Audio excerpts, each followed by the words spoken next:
Evet, hoş geldiniz. Bu sefer doğru biliyorum. 23. program, değil mi Tayfun? Evet, bu sefer ben de biliyorum, hazırlıklıyız. Evet, 23. bu sefer ilk seferde tutturdum.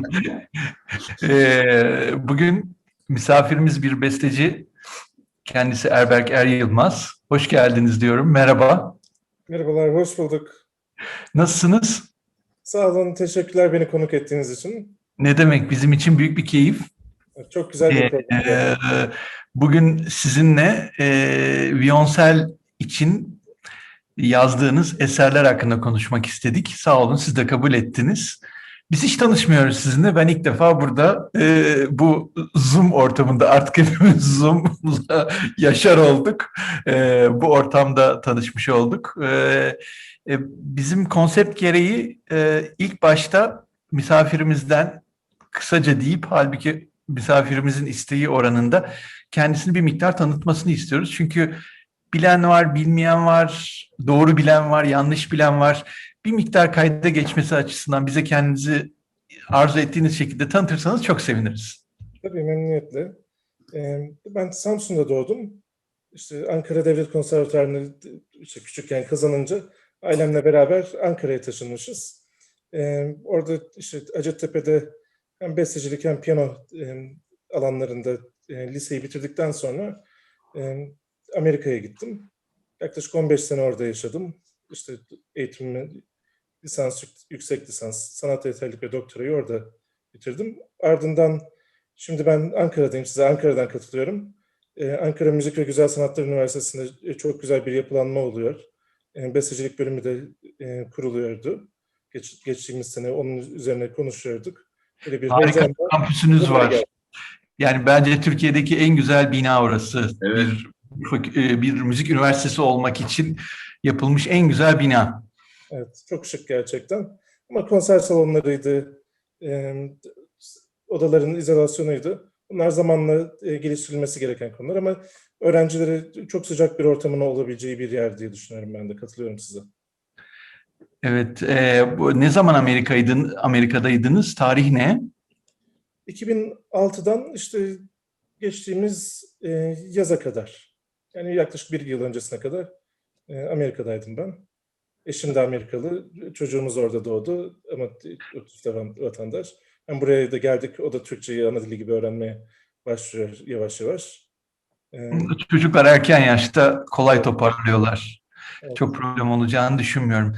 Evet, buradayken bizim okulda, yani ben bizim okul diyorum Ankara Devlet Konservatuvarı'na, kimle ders yaptınız orada? Kimle okudunuz? Tabii, piyanoda Nurhan Taşpınar'la, Hı e, hı. bestecilikte de tam Muammer Hoca'nın emekli olduğu zamandı.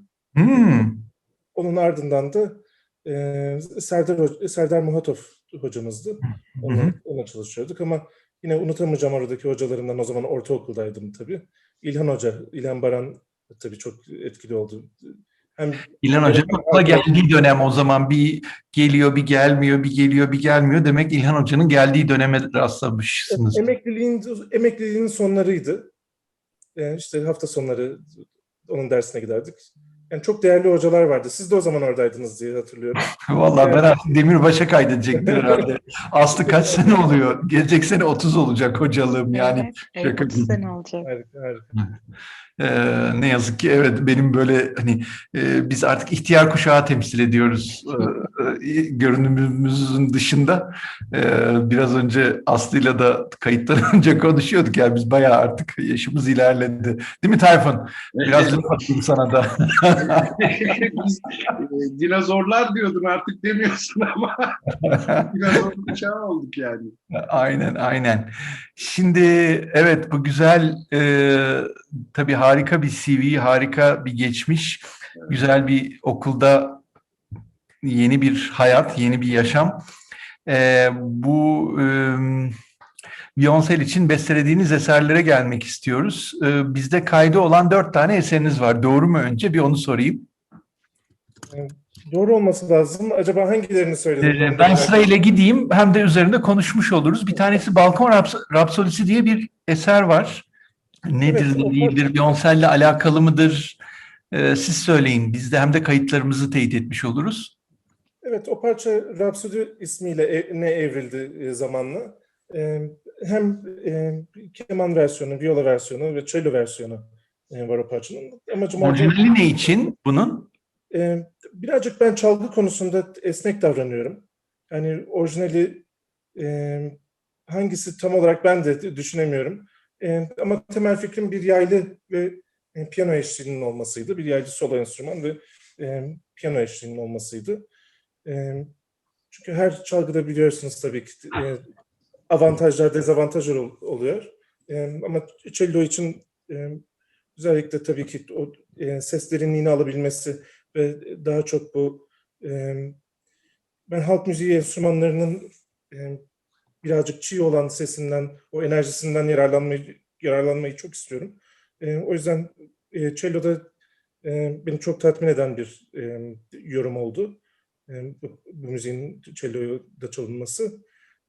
Amacı işte genel olarak yani kendimi sizinle çok fazla anlatmadım ama benim en büyük tutkum müzikte halk müziği.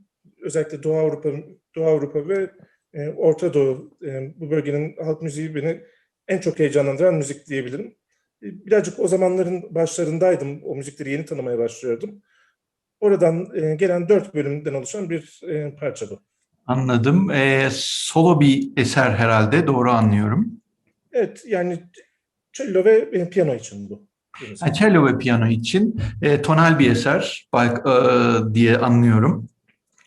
Pek değil. Yani benim genelde dilim yani o zamandan itibaren uğraştığım yine halk müziğinden yola çıktığı için daha çok serbest modlardan, dizilerden oluşuyor diye düşünebiliriz. Anladım. Bu Peki, ekseni duyabiliyorsunuz.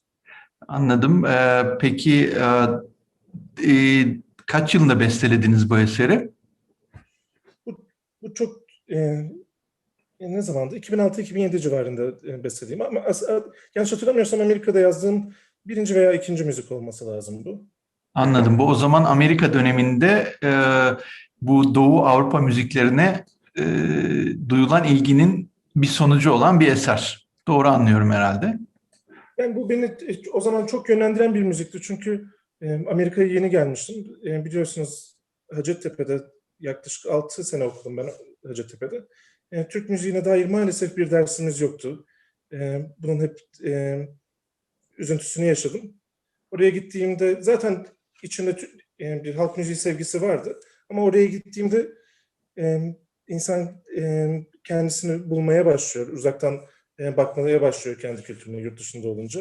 Bunun avantajıyla daha fazla Türk müziği çalışma, öğrenme şansım oldu. Daha fazla yakınlaşma şansım oldu. Onların ilk ürünlerinden bir tanesi oldu bu parça. Anladım. Kaç dakika sürüyor eser?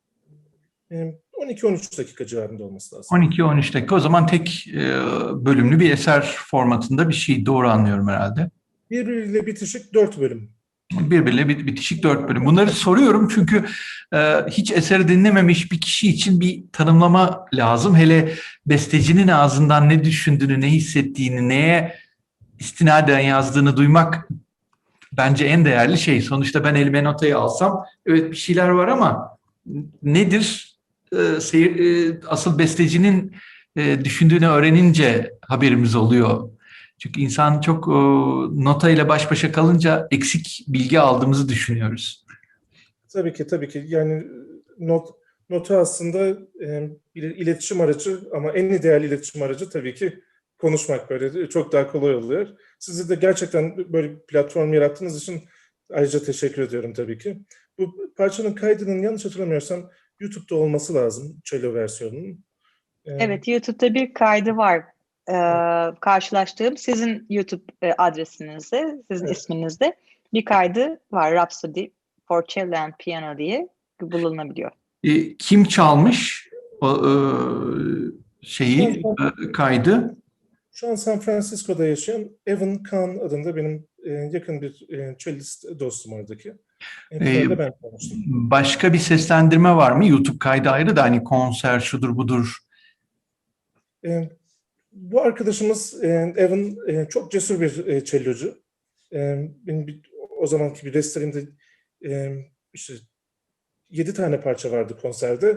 7'sinde Kendisi benden daha çok sahnede kalmıştı. Böyle çok cesur, bu parça konusunda da çok cesurdu. Bir tek o çaldı şu ana kadar. Türkiye'den Onur Şenler'le uzun zaman önce, onu da kulağın içine atmış olalım. Uzun zaman önce beraber okumuştuk. Bir yaz, her yaz geliyorum Türkiye'ye.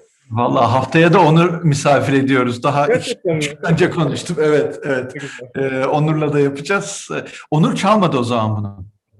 Beraber okuduk. Bana yardımcı olmuştu o zaman. Anladım. Okey. Okey. Tamam, o zaman demek ki Türkiye'de bir Türk tarafından seslendirilmesi kaydedilmiş yok. Evet, Sizin henüz. Amerikalı arkadaşınız dışında bir seslendirme yok. Okey, bunu bir yere not ettik. Bizdeki kayıtlara göre ikinci eser Minyatür No 6 cello ve perküsyon için 2015 diye geçiyor. Bu yine viyonsel için mi, yine serbest mi? Hani birkaç farklı çalgı için mi? Evet, bu da öncelikle keman için yazmıştım. Ama yine dediğim gibi birazcık hani halk müziğinde de bir türkünün çeşitli enstrümanlarla çalındığını görüyoruz. Birazcık o mantıktan yola çıkarak bunun da cello ve vurmalı çalgı versiyonunu hemen yaptım. Bunu da Evan için yapmıştım. O da harika çalmıştı. Bunun aynı zamanda solo olarak da çalınması mümkün. Veya şimdi vurmalılar çok güçlü olduğundan dolayı ses bir de rengi, özellikle asma davulu taklit eden vurmalı çalgıları kullandığımdan dolayı ses rengi birbiriyle çakışıyordu. Bunu da çözmek için ya sesi yükseltilmiş cello arzu ediyoruz. Cello ve vurmalı çalgılar, ya da solo cello olarak, akustik olarak da çalınabilir bu da. Bu minyatürler bir seri herhalde, numara 6 olduğuna göre. Bu minyatürler altı, evet. Genelde bu toplam şu ana kadar 7 set yazdım. Bu minyatürleri genelde anlatırken hep Amerikalıları anlattığımdan, Osmanlı'da şu var bu var diye olayların küçük resimlerle anlatılmasını anlatıyorum. Burada ona ihtiyaç olmuyor. O yüzden çok sevinçliyim. Yani kompakt, birçok fikrin iç içe girdiği küçük parçalar olarak bunları setler haline getirmiştim. Altıncısında ise daha önce yapmadığım bir şey yaptım açıkçası. Ben yine sizinle konuştuğum gibi halk müziği tutkunuyum. Ama piyano ana enstrümanım. Klasik piyano eğitimi aldım tabii ki doğal olarak. Hep içimde kalan bir şey halk müziği çalamamak oldu. O beni çok üzüyordu. İlerleyen yıllarda vurmalı çalgıları, özellikle asma davulu öğrenmeyi başardım. Kendi çapımda halk müziği çalmaya çalışıyorum. Ama bu tam o kenarda tam ne yapacağımı bilmediğim bir zaman yazdığım bir müzikti. Yani benim amacım, eğer ben bir yaylı çalgıcı olsam, kemancı olsam, cellocu olsam ve bu halk müziği eserlerini ben çalıyor olsam nasıl çalardım düşüncesiyle yola çıktım. Nasıl değişiklikler yapardım? Nasıl sürprizler getirirdim? Birazcık o mantıkla, yani uyarlama mantığından çok ben bunu özümsemek istiyorum ve kendi dilimde dışarı çıkartmak istiyorum mantığıyla yazdığım bir set. Burada 6 tane türkü var. Hepimizin çok sıklıkla duyduğu ve bildiği. Birincisi Aşağıki Mahalle, Trakya'dan. İkincisi Ellerinde Pankartlar, Ruhi Su türküsü esasında. Ama çok ikonikleşmiş bir türkü. 1 Mayıs olaylarını anlatan. Üçüncüsü Delilo. Dördüncüsü Dolama Dolamayı Kıbrıs'tan. Beşincisi Tridine Bandım. Altıncısı da Giresun Karşılaması. O zaman bunun adı Giresun karşılaması aslında. Minyatür No 6 Giresun karşılaması. Hayır, Minyatürler 6 setin adı. Minyatürler set No 6 aslında. Yani bu 6 tanesi 6. set. Evet, böyle de bir tesadüf olmuş. Minyatürler set 5'te 5 bölümlü. Tamamen bir tesadüf. Minyatürler set 6'da 6 bölümlü. Şimdi anlamaya başladım. Tamam, yani ben anlamakta zorlandım. Kusura bakmayın. Peki kaç dakika sürüyor eser? Bunun yaklaşık 10 dakika sürmesi lazım. Yani 10 dakikaya 6 türkü sığdırıyoruz burada. Anladım. O zaman halk türküsü formatında olduğu için ortada bir melodi, bir tonal yapı var. Öyle ya da böyle. Yani yine dizisel modal yapı var diyebilirim. Onun dışında serbest bölgeler de var tabii ki. Mesela halk müziğinde doğaçlamanın olduğu, yerler tabii ki çok var. Onları tamamen ben kendim yazdım tabii. Ölçüler sürekli aynı geliyorsa, şimdi mesela Giresun karşılaması hakikaten aynı şekilde çalınmalı ki vuruşlar hep aynı yere olmalı ki halk oyun ekibi veya düğündekiler ona eşlik edebilsin. Ama burada konser müziği mantığında olduğumuzdan dolayı Tridine bandında da aynı durum, Delilo'da da aynı durum. Konser müziği mantığında olduğu için kimse de dans etmeyeceği için sürprizlere daha izin veren bir format oluyor konser müziği. O yüzden daha çok beklenti verip beklentileri çok fazla karşılamamaya çalıştığım bir altı türkü yorumu oldu. Albert Bey, bir şey sorabilir miyim ben? Bu bildiğimiz kadarıyla Amerika'da seslendirilmiş. Tepkiler nasıldı bunlara ve bir de niye violonseli tercih ettiniz? Violonsel çalgısını. Evet, Türkiye'de bu da henüz hiç seslendirilmedi. Şimdi bizim dinleyicilerin tepkisi, ben orada uzun zamandır işte sadece yazdığım müziklerle değil, olabildiğince Türk müzik festivalleri de düzenlemeye çalışıyorum. İnsanlara daha fazla halk müziğini en gelenekteki şekliyle sunulmasını arzu ediyorum. O etkinliklerde de, benim müziklerin etkinliklerinde de benzer olarak Amerikalılar genelde çok meraklı insanlar. Bizim gördüğümüz, yani konsere gelen gruptan bahsediyorum. Çok meraklılar. Birçoğu Türkiye'ye belki 60'larda gelmiş, belki Adana'da görev yapmış.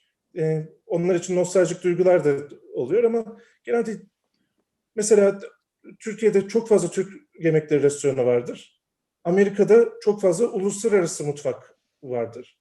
İnsanlar çok fazla değişik şeylerden korkmuyorlar orada. O yüzden gelip merak ediyorlar. Daha önce duymadıkları şeylerden çok fazla korkmadıklarını söyleyebilirim. Onlara ilginç geliyor doğal olarak. Çalanlar bakımından ise bu biliyorsunuz iyi müzisyenin birazcık olayı günümüzde 21. yüzyılda çalan kişide ihtiyaç duyduğumuz konu, her çalınan eseri yazıldığı döneme, yazılan coğrafyasına göre en uygun şekilde çalmaya çalışıyor. Biliyorsunuz siz üstadlarısınız tabii ki. Bach çalıyorsak ona göre çalarız. Çaykovski çalıyorsak ona göre çalarız. Bartok çalıyorsak ona göre çalarız. Onun bir adımı da Türk müziği gördüklerinde nasıl çalacaklarını planlayıp, düşünüp, önceki çalışmalarını yapıp ona en yakın şekilde çalmaya çalışıyorlar. Yani bizim öğrendiğimiz şey stilimizi ne kadar hızlı bir şekilde değiştirebiliriz ve esnek olabiliriz konusu. O yüzden orada çok fazla sıkıntı yaşamadığımı söyleyebilirim. Valla burada biraz konuyu biraz açacağım. Biraz önce Erberk Bey'in söylediği bir konuyla alakalı.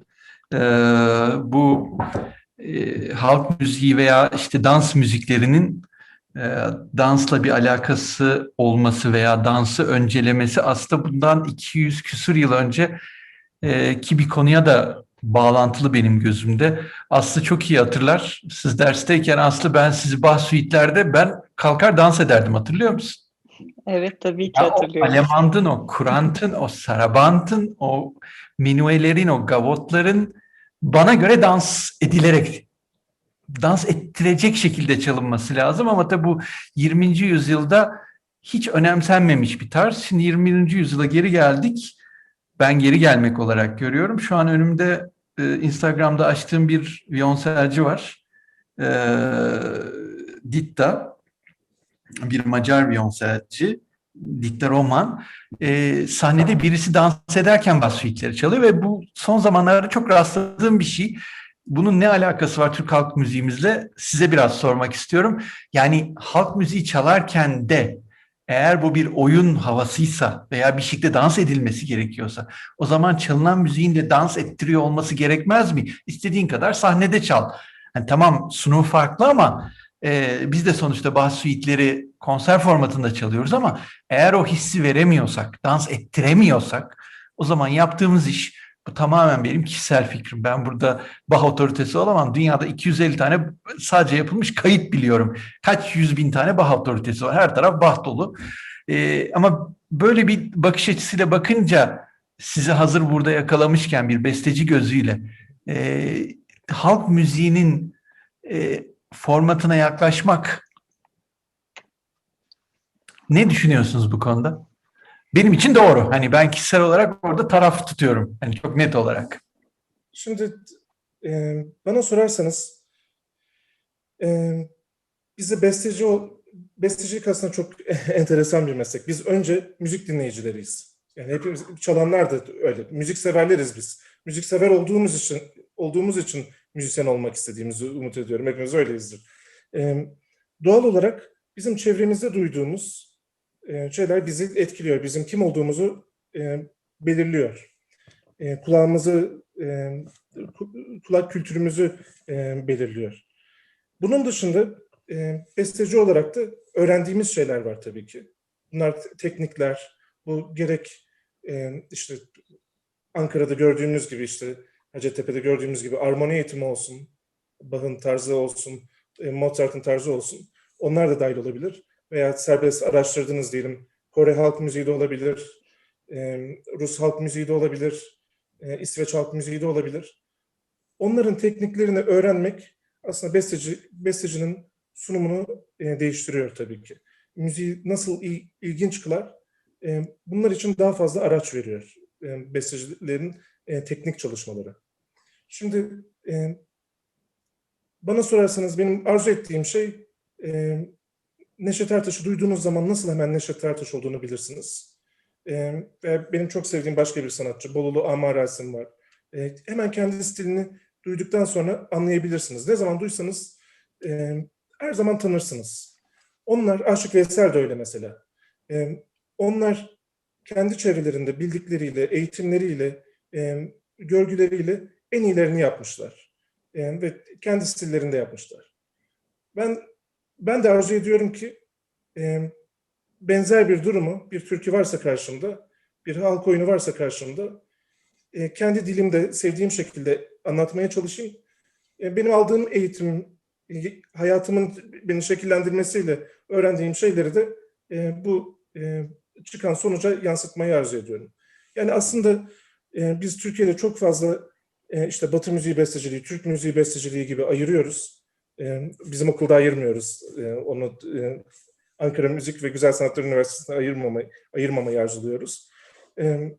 Aslında konser müziğinden bahsediyorsak Haydn'in de prensipleri aynı. Delilo'da davul çalan kişinin de prensipleri aynı. Amacımız hepimizin müziği ilginç kılmak. Hangi teknikleri biliyorsak, hangi becerilerimiz varsa müziği ilginç kılmaya çalışıyoruz ki dinleyen kişi zevk alsın. Bu kadar aslında basit bir konu. Böyle uzunca cevap verdim. Bunun sebebi de işte Bach'ın da endişelerinin aynı olduğunu düşünüyorum.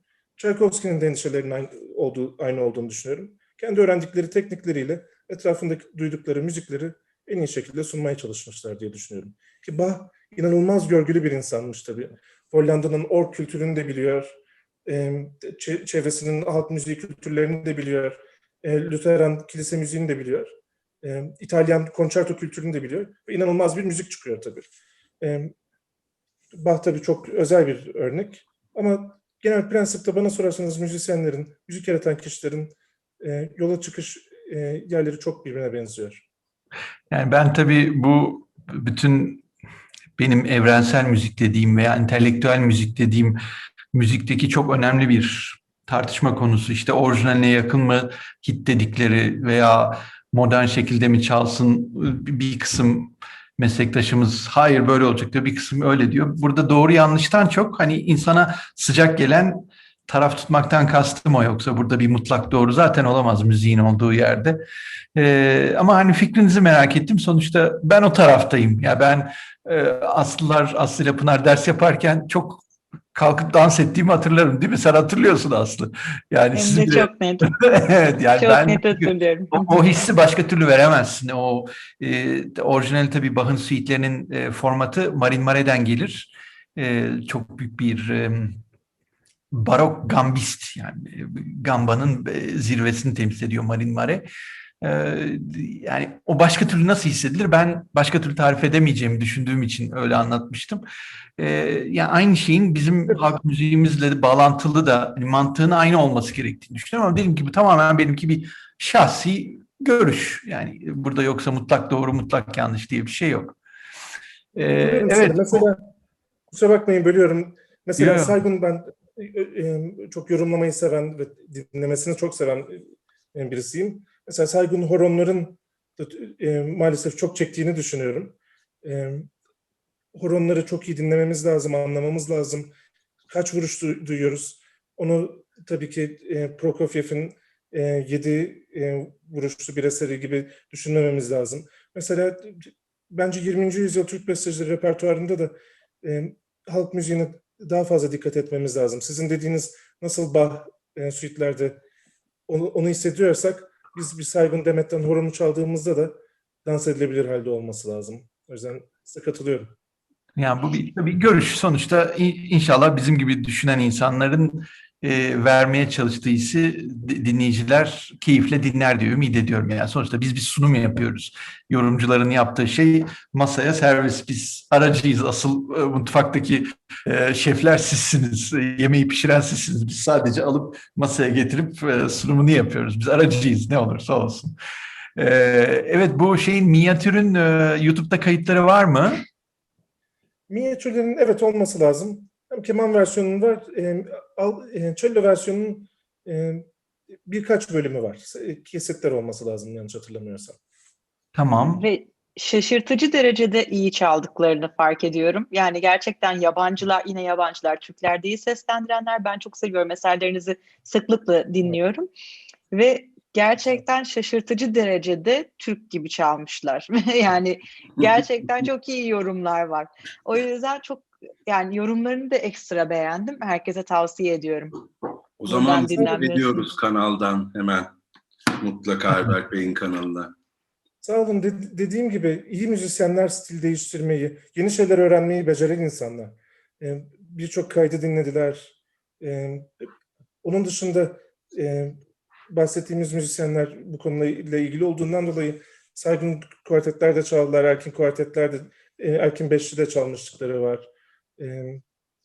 Yani konuyla ilgili müzisyenler nasıl bir Türk müzisyen muhteşem bir şekilde, madem konumuz sürekli Bach'a gitti, Bach cello suite'lerini çalabiliyorsa Amerikalı müzisyen de aynısını yapabiliyor tabii.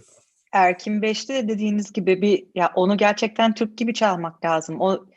O vuruşları vermek, o aksak ritimleri anlamak bile bir Türk için bile zorken gerçekten bir Koreli'den bunu dinlemek bence harika oluyor. Ne güzel. Vallahi burada Erkin için bir şey söylemek zorundayım. Daha önce çok başında bir şeyde yine bahsetmiştim. Ulvi Cemal Erkin Türk beşlerinden olup benim bildiğim kadarıyla Türk viyonsel eseri yazmamış bir bestecimiz. Tek, hatta viyonsel eseri olmayan tek bestecimiz. Bir gün onun en azından sebebini öğrenme ümidiyle yaşıyorum. Bakalım bir gün sebebini öğreneceğiz. Niye Ulvi Cemal Erkin diğer dördü yazmış veya o kuşaktakilerin hepsinin bir şeyleri var ama niyeyse Ulvi Cemal Erkin Beyoncé için bir şey yazmamış. Yani solodan bahsediyorum tabii ki. Gerçekten merak ediyorum. Bakalım, inşallah bir gün bu konuda birisi bize akıl verir diye ümit ediyorum. Üçüncü esere geçmek istiyorum uygunsa. Lament, solo cello, yaylılar, arp ve perküsyon için 2011'de. Bizim Oğuz çalmış ha? Evet. Evet, Oğuz benim sınıf arkadaşım. Onu da Öyle burada konuk ettik. Tabii. Oğuz benim konservatuarda 1980 yılında birlikte girip Beyoncé'yle birlikte başladığımız sınıf arkadaşım. Burada da bölümün linkini verirse Tayfun Bey, orada tekrar ilgilenenler Oğuz'la olan söyleşimizi bulabilir. Lamentin nedir? Ne anlatmak istersiniz Lament hakkında? Bu parçanın minyatürler 6'dan önce olması lazım. Tabii çok üzücü bir sebepten dolayı yazmıştım. Benjamin Sönmez benim de yakın arkadaşımdı. Onun anısına yazdığım bir müzikti. Ben o sırada Amerika'daydım. Bu haberi aldığımda da çok üzülmüştük tabii ki hep beraber. Bütün camiamız olsun, sevenleri. Onun anısına yazdığım bir müzikti. O zaman Vahdan Maçevaryani vardı bu programı yöneten. Ve solist olarak da muhteşem bir şekilde çalmıştı Oğuzhan Bey. İşte 2011'den çok kısa onun anısına bir ağıt. Kaç dakika sürüyor? 2-3 dakika sürüyor olması lazım. Zaten konserde sonrasından eklenmişti. programa. Öyle onun anısına ufak bir parça. O peki şey mi? Küçük bir orkestra o zaman. Oda orkestrası formatında arp ve perküsyonu saymazsak. Doğru mu anladım? Evet, gayet küçük bir topluluk. Anladım. Esasında Benjamin'le de konuşuyorduk. Benjamin de o bahsettiğimiz Rhapsody'yi çalmak konusunda arzuluydu. Beraber işte konser yapalım diye sohbet ediyorduk. O çok heyecanlı bir müzisyendi, hatırlarsınız. Sürekli yerinde duramayan bir insandı. Benjamin benimle Violoncel'e başladı. 4 sene ben de Öyle okudum. mi? Tabii. Öyle mi? Evet. Yani konservatuara alınmasın diye jüri karar vermişti. Ben zorla hayır ben okuturum deyip aldım, bu off the record bir şey ama onu hatırlayan fazla bir insan kalmadı. Giriş sınavında ben kendimi kefil koyarak Benjamin'i okula aldım.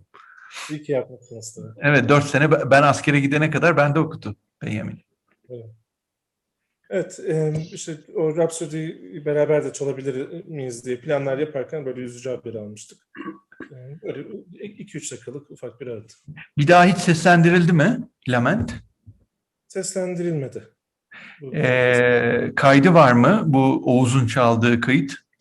Ben o zaman TRT'den dinlemiştim. TRT'de olması lazım ama ben ondan sonra elde etmedim o kaydı. Aslı var mı YouTube'da bir yerde bir şeyde? YouTube'da yok ama TRT'ye açıkçası bakmadım. TRT'nin arşivine de bakar, oradan edinmeye çalışırım ben. Çünkü Oğuz'un bölümünde sağ olsun Oğuz kendini çok güzel ifade etti. Ne kayıt tutuyor ne bir şey yapıyor sağ olsun. Evet. Yani vallahi Oğuz bölümünü seyrederseniz Erberk Bey anlarsınız ne demek istediğimi. Hiçbir kayda Oğuz'dan bulamıyoruz. Çok aktif müzisyenlerin sorunlarından bir tanesi. Evet, yani pek arşivcilik tarafı yok Oğuz'un. Harika bir violonselci. Hala bana göre harika bir violonselci. Şimdi şef de oldu. Ama bu arşivciliği konusunda ciddi serzenişim var ona. Ondan hiç bu konuda destek alamadık. Evet, 4. esere geliyorum. Flying Copanista. Solo cello için bu sene yeni bir eser. Nedir? Biraz anlatırsanız. Evet, ben bu uçan serilerini yani Flying, uçan Copanista, bu serileri şeyde yazmıştım. Bir de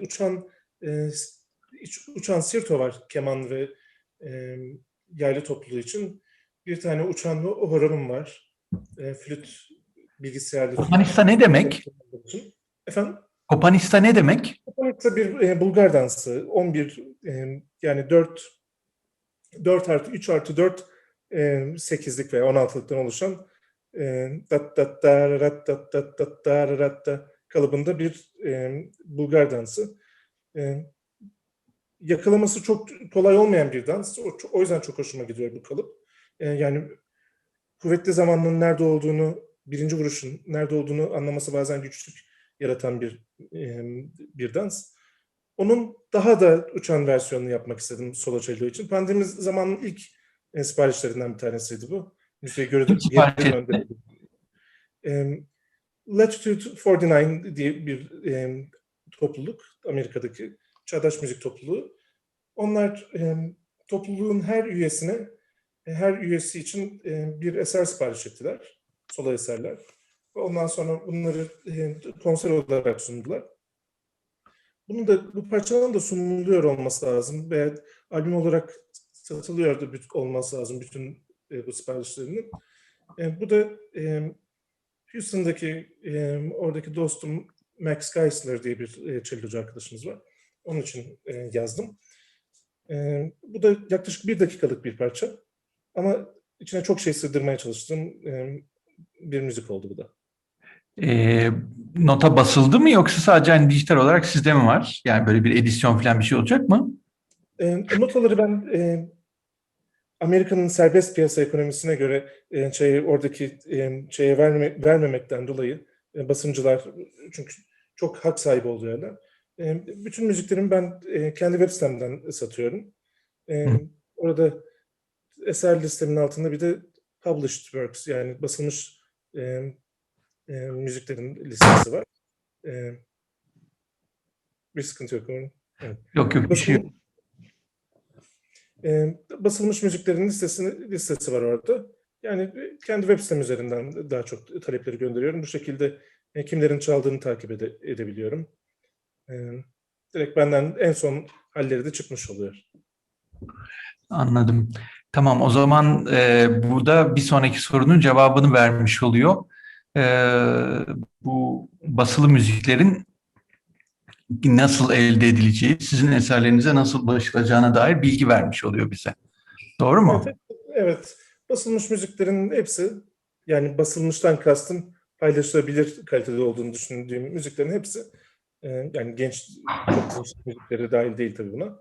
Bunların hepsi web sitemin üzerinden ulaşılabiliyor. Peki telifi nasıl yönetiyorsunuz böylelikle?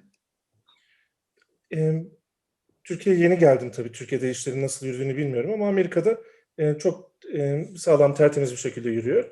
Hı hı. İşte çalanların takibini bu yüzden arzu ediyorum. Bu durumda mesela bir cellocu diyelim, San Francisco'dan bir cellocu çalmak istiyor. Ondan ona notayı işte gönderiyorum. Ondan da ricam konser olduğu zaman bir programını göndermesi. Hı hı. Her sezonun başında, Eylül-Ekim'de BMI, oradaki telif haklarını toplayan organizasyon, orada üye olduğum. Onlara o programları gönderiyorum dijital olarak, taranmış hallerini. O şekilde toplanıyor telifler. Yani Amerika'daki sistem bu şekilde. Hı hı. Hı hı. O zaman sizin eserlerinize ulaşmak isteyen kendi sitenize girecek, oradan satın alacak. Sonra sizinle irtibata geçecek mi tekrardan, öğrenci konseri ya da işte paralı bir konserse herhalde o bir fark yaratıyor diye düşünüyorum. Notayı al. Onlarla ben uğraşmıyorum. Onların planını ve sistemini bilen BMI oluyor. BMI'ye programı Ben Türkiye gönderiyorum. için konuşuyorum. BMI değil de Türkiye'de bir Evet, Türkiye'deki istesen. bilmiyorum, evet. Evet, Türkiye'deki sistemi bilmiyorum ama tahmin ediyorum BMI, şu an Türkiye'de bir telif konusunda bir çalışmam olmadı. Nasıl yapılıyor bilmiyorum. Ama önemli değil. Yeter ki Türkiye'de müziklerimiz çalınsın durumundayız. Çünkü çok çok ender besteci dostu müzisyen var, biliyorsunuz. Valla biz her misafirimize telifi nasıl olur, ne yapılır, hepsini bunları soruyoruz. Çünkü e, hani ortodoks yöntemle her şeyi prosedürüne göre yapmak isteyen bir müzisyen ne yapacağını bilsin diye bunları soruyoruz. Biraz da bu açıklamayı şunun için yapıyorum. Bizim şu an Tayfun en son hangi bölümü, 20. bölümü mü altyazı koyduk? Evet, 20. 20'de altyazı var, 21'den devam edeceğiz. Evet. Bütün bölümlerimizin altında Fransızca, İngilizce ve İspanyolca altyazı var. Oluyor, olacak. İşte bir iki tane geriden gidiyor sürekli o. Bu yurt dışında farklı bir ülkede yaşayıp sizin eserlerinizi öğrenmek isteyen birisi çıktığı zaman size nasıl ulaşacağını bilemeyebilir. Biz hani tesadüfen hepimiz şu an dördümüz de Ankara'dayız ama yurt dışında bambaşka bir ülkede bizimle aynı dili konuşmayan, size ancak hani bu söyleşide ha böyle biri varmış diyecek birine, sonuçta sizinle ilgili YouTube'da tıkladığı zaman muhtemelen gördüğü söyleşilerden biri biz olacağız. Öyle olduğu için de hani bunları özellikle detaylı soruyorum. Yoksa bunu telefonla size arayıp sormak kolay ama bundan 5 sene sonra, 10 sene sonra da bu referans bir data haline gelecektir diye ümit ediyorum. O yüzden bunları böyle çok tek tek sorduğum için kusura bakmayın. Yok yok, iyi ki soruyorsunuz. Yani bunun en temiz yöntemi, bana sorarsanız, işte web sitesinden veya basımcı kimse oradan satın alınıp, bu benim durumumda satın alındıktan sonra nota karşı tarafa gönderiliyor. Provalarda yardımcı olabileceksem haber verilmesini rica ediyorum. Onun dışında bir soruları varsa cevaplamayı arzu ettiğimi söylüyorum. Konserleri olursa da bildirmelerini rica ediyorum. Bu şekilde telifi de şirket, BMI şirketi, konseri yapan salondan alıyor Anladım. bu durumda. Yani çalan kişinin böyle bir sorumluluğu, telif ödeme sorumluluğu olmuyor. Notayı almak sadece sorumluluğu oluyor. Anladım, anladım. Güzel. Evet. Aslı, sormak istediğin ne var Erberk Bey'e? Eserleriyle ilgili sormak istediğim bir şey yok. Ben seslendirmeyi kendisine de zaten söyledim daha önce. Çok çok istiyorum. Sıklıkla dinliyorum eserlerini kendisinin. Teşekkürler. Önümüzdeki projeleriniz hakkında Ankara'ya geldiniz ve hani bunca sene sonra tekrar Türkiye'ye geri döndünüz. Burada yapmak istediğiniz şeylerden biraz bahsedebilirseniz çok mutlu olurum. Tabii çok yeni olduğu için geçtiğimiz birkaç gün içerisinde aslında yeni bir albüm çıktı Amerika'da. Tamamen benim müziklerden oluşan. İçinde violonsel var ama solo violonsel yok maalesef. Yaylı dörtlü piyano ve Türk halk çalgıları için bir albüm. Adı da Dances of the Yogurt Maker, yani yoğurtçunun oyun havaları albümün adı. Birçok bu topluluk için parça var. Ben de çalıyorum. Aynı zamanda Carpe Diem yaylı dörtlüsü çalıyor. Bu kişisel bir reklam oldu. Kusura bakmayın. Yok yok. Çok güzel oldu. Esas buraya gelme sebebimiz bizim Ankara Müzik ve Güzel Sanatlar Üniversitesi'ydi. Eşim de viyolacı. O da orada orkestralarda, yaylı dörtlülerde çalıyordu. Hepimiz buraya geldik ailecek. Doğrusu beni çok heyecanlandıran burada hem Türk müziğinin hem de dünyada ne varsa burada öğretilme arzusunun olması. O yüzden müfredatlarımızı planladık bestecilik bölümü için. Diğer bölümler içerisinde de nasıl katkı verebiliriz? Hepsinin üzerine konuşuyoruz. Öğrenciler tabii ki ne yazacaklarsa her zaman serbest olmalılar. İsterlerse Türk müziğinin T'sini kullanmayabilirler. Ama burada yaşayan bir insan nasıl Türkçe ana dili gibi öğreniyorsa, bana sorarsanız artık çağımızda Türk müziğini bu şekilde temel olarak öğrenmesi çok yararlı olacağını düşünüyorum müzisyenler için. Ama bunun dışında Batı müziğini de tek taraflı artık görmememiz lazım diye düşünüyorum. Batı müziği dediğimizde mesela Cinastera da buna katılıyor, Villa-Lobos da katılıyor, Takemitsu da katılıyor. Artık dünya çok büyüdü. Aslında bizim kastettiğimiz yazılı, organize edilmiş müzikten bahsediyoruz hep beraber. Bu müzikte dünyanın neresinde olursa olsun öğrenmemiz lazım. Onun dışında başka yine dediğim gibi Kore müziğinden de çok şey öğrenebilir bir müzisyen. Mesela siz işte Bach cello suite'lerindeki o dansların nasıl öğretilmesi gerektiğinden bahsediyordunuz. Kesinlikle katılıyorum size. O zaman oranın halk müziğini de öğrenmemiz lazım. Yani biz Batı müziği eğitimi verdiğimiz zaman aslında 10-15 kişi, bizde diyorum kusura bakmayın, genel mantıktan bahsediyorum. Amerika'da da bu sorunlar var, Avrupa'da da var, Türkiye'de de var. Batı müziği dediğimiz zaman aslında 10-15 bestecilik bir şeyden bahsetmemeliyiz. İşte yine Bach'ı anlamak için ne kadar çok daha fazla şey öğrenmemiz lazım. Mesela hiç biz Batı müziği eğitimi veren, iddialı Batı müziği eğitimi veren bir yerde hiç İtalyan halk müziğini öğrendik mi? Ben öğrenmedim. Veya Fransız Rönesans şansonlarını bile öğrenmedik maalesef. Yani çok temel, Batı müziğinin temelinde bulunan konuları bile öğrenmedik aslında. Mesela tonal müzik dediğimiz konu 1700 ile 1900'ü kapsıyor aşağı yukarı. 1700 ile 1900, yani müzik tarihinin sadece 200 yılı. Öncesi, sonrası, bunların da öğretilmesi gerektiğini arzu ediyoruz. Tabii ki her şeyi en ideal şekilde öğretemeyiz. Ama denememiz lazım. Öğrencilere müziğin ne kadar geniş bir şey olduğunu anlatmaya çalışmamız lazım. Biz de bu okulda birazcık bunun hedefindeyiz. Tabii çok değerli hocalarımız var ama daha da büyümemiz gerekiyor tabii ki. Çünkü müzik çok derin bir şey. Her hoca da geldiği zaman daha da derinlik katacaktır diye umut ediyorum. Böyle uzunca bir cevap verdim ya, kusura bakmayın. Ankara'ya yeni bir ocak, bir alev geldi. Nefis bir okul, genç bir kadro ve ben nitelikli olan her şeyin arkasındayım. Yeter ki zekayla, emekle ve hani üzerinde çalışılarak yapılmış olsun. Hiç önemli değil. Sonuçta üzerinde emek verilen her şey, objektif bir şekilde, makul bir şekilde çalışılan her şey iyi bir yere gider.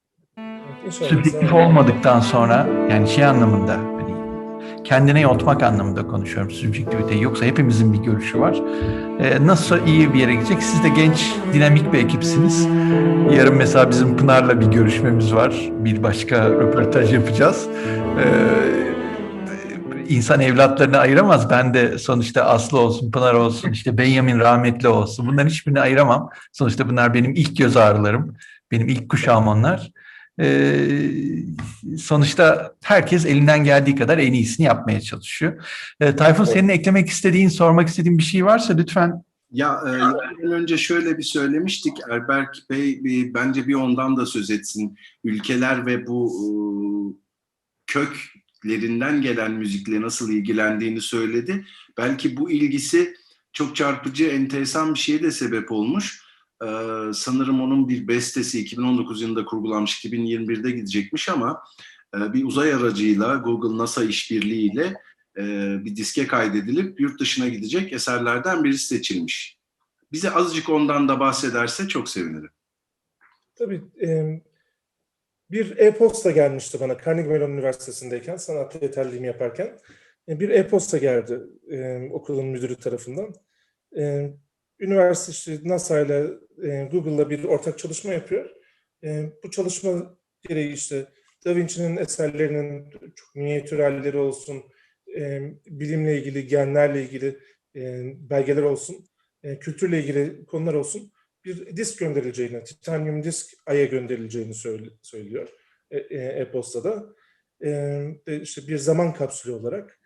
Bunun için müzik göndermek, Ay'a müzik göndermek isteyenler olursa bir komite oluşturulacak, orada seçilecek diye bir e-posta aldık. Tabii inanılmaz bir e-posta. Hayatımda aldığım en etkileyici e-postaydı herhalde bu. Çok heyecan verici olmalı. Evet, tabii. Yani bu fikir inanılmaz. Şimdi bu titanyum diskin, bunun adı Moon Ark. Moon Ark'ın, yani Nuh'un gemisinden yola çıkıyor. Moon Ark'ta yani Ay'a giden gemi gibi. Buradaki mantık, dünya birazcık tabii gelecekçi bir, çok uzağa gören bir şey. Diyorlar ki dünyada insanlık bittiği zaman, insanlık başka gezegenlere taşındığı zaman dünyada hangi kültür vardı, neler vardı, onları anlamamız için bir zaman kapsülü oluşturalım. Bu da ileride insanlar işte Ay'a gidip bu zaman kapsülünü gördüğü zaman dünyada ne olup bittiğini görebilecekler. Tabii ki benim müziğimin dünyayı temsil edebileceğini zannetmiyorum. Estağfurullah. Özellikle zamanımızı belki Michael Jackson veya Justin Bieber gibi müzisyenler dünyadaki genel kültürü daha fazla temsil edebilirler ama burada da enteresan bir imkandı. Ben de özellikle Türkçe gitsin istedim.